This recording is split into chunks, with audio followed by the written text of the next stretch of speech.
I want to thank you for the warm welcome that you've extended me, whether that be through emails, messages, dropping things off at the rectory, whether that be the Knights of Columbus dropping off a bed, or people dropping off baked goods or even paper plates before we had a chance to get in hard plates. Trust me when I say your welcome has gone a long way as I settle in here. I also just want to say how humbled and honored I am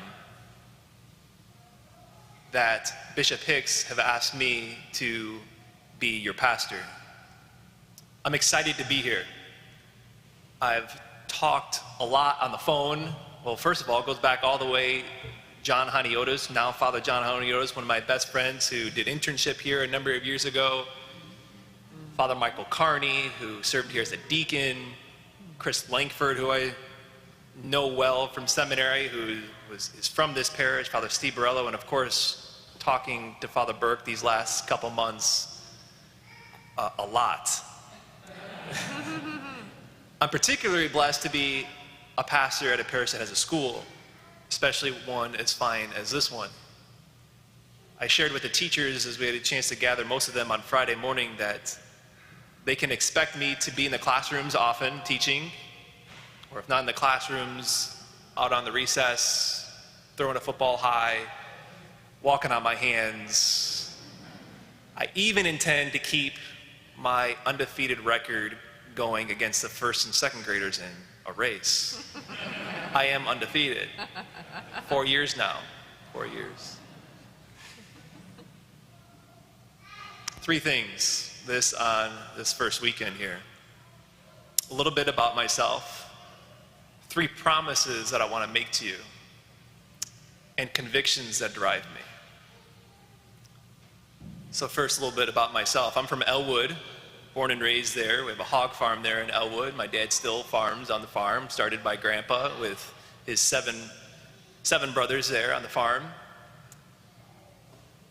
I grew up, like many of you, going to Mass. I had a very strong, faith-filled family, but for me, most of my childhood was coming to Mass reluctantly, staring at the walls, staring at the ceilings, even bitter and mad that I was there. I can't say that I worshiped God growing up. I worshiped sports. You name the sport, I played it. Basketball, baseball, volleyball, golf. If I wasn't playing one of those sports, I was watching sports. Pretty much every Chicago team except for one of them. Now, you know where Father Burke's allegiance lies with being chaplain of the Cubs, but it's important for you to know that him and I are different with regards to this, in the sense that he'll root for the White Sox. Me, on the other hand, when the Sox are doing well and the Cubs are doing poorly, I struggle with the sins of bitterness and envy. So right now, you need to pray for me. But I worship sports. Junior year in high school, I had an encounter with Christ through the scriptures where the Lord convicted my heart to begin to try to put him at the center of my life. And I continue to strive to do that. Sometimes I don't always succeed in doing that. I ended up receiving an accounting degree at Olivet Nazarene University, and while I was at Olivet Nazarene, I struggled a lot in my Catholic faith, to the point where I almost left the Catholic faith. There were a lot of questions I had one foot out the door. Obviously, I remained Catholic. I went on to University of Nebraska for 2 years, did campus ministry with Focus, and there is where I heard the call to be a priest, of which that I ran from and denied and hid from, because the thought of being a priest scared me to death. Finished my first 3 years as a priest at Our Lady of Mercy in Aurora, and now just coming off as 1 year at St. Mary's in Mokina. There's a lot more to the story, which I plan on hopefully getting out this week on our Notre Dame YouTube channel. If you're not subscribed to our YouTube channel here at Notre Dame, subscribe when you get in the car, because that is one way that I plan to communicate to you, is through our YouTube channel. So on to 3 promises I want to make to you this morning. I guess maybe before I make those promises, I want to start off by saying what I can't promise. I obviously can't promise you tons of experience. I've got 3 days under my belt as a pastor, okay? Now, I'm not as young as I look, though, okay? As someone mistaken me as an altar server when I was just wearing my alb, okay? Or as I was moving in and someone said, "What's your name, kid?" And I said, "I'm your new pastor. What's your name?" And we had fun over that, of course. But maybe in general, but maybe more so because of that, I can't promise you that I won't make mistakes. I'll make plenty of them. And that's why I take great comfort in our second reading today when Paul's writing to the community of which he started in Corinth. He's visited there 2 times. This is the second time he's writing them. And he's sharing with them the words of which the Spirit gave him. And he's writing this in this letter. And he says, the Lord says to Paul, "My grace is sufficient for you. For my power is made perfect in your weakness, Paul." And that's comforting to me to hear that on this first weekend as I take the reins here as your shepherd. Because I'm not perfect. And I'm sure to disappoint many of you, if not all of you, at some point over the years that I'm here. But he is perfect. And he never disappoints. So that is why I intend to always point you to him at all costs. And that is my first promise, to spend my days sacrificing, giving everything that I have to point you to him. Secondly, I also promise from this day on to pray for you every day. I am fully aware that we live in a world that has become extremely secular, and the pull from our culture is especially strong. And it's making it extremely difficult for you and your families, for us as a parish community, to put Christ at the center, of which there are no exceptions, of which we must do. And the secular culture makes that incredibly hard to do. I'm going to do everything I can to support families and strengthen marriages, of which are under attack in our secular culture.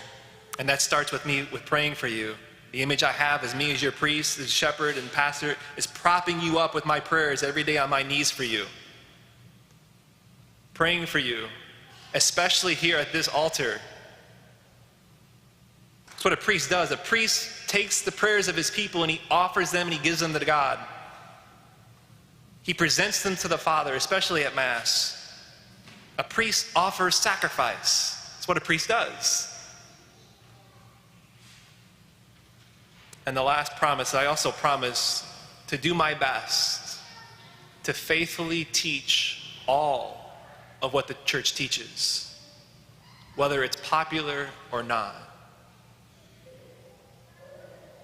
It's clear that the world and the gospel values are not linked together, and it's becoming more and more of a dichotomy, more and more evident. In these unsettling times, we need the truth and the clarity of the gospel. My job is not only to teach what the church teaches, but why the church teaches what she teaches, because the truth of the gospel sets us free.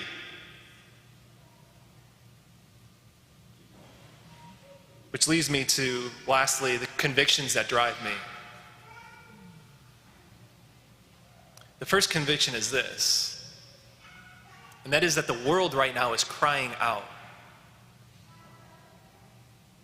There's a troubling trend that we see in America. There's recently an article published in the Washington Post pointing to the fact that there's 3 straight years now, life expectancy in the United States has declined. In the United States of America, with all the technological advances that we have in modern medicine, the life expectancy in the US has declined for the first time in 100 years. The last time, 1917, 1918, 1919. World War was going on and a flu pandemic. Sociologists point to the fact that the life expectancy in the US has declined now for 3 straight years because of drug overdoses, suicides, and liver cirrhosis. My generation is literally drinking themselves to death.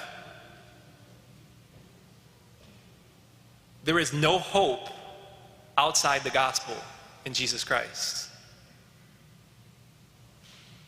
But with Jesus, there is hope. The gospel of Jesus Christ has transformative power, and people are longing and dying to hear it.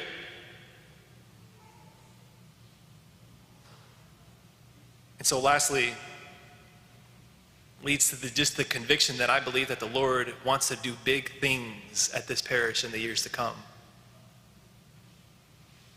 To be a light, to be a magnet for those to hear, to see the people that go here, to hear us who are starving for answers of what is life, why do I exist?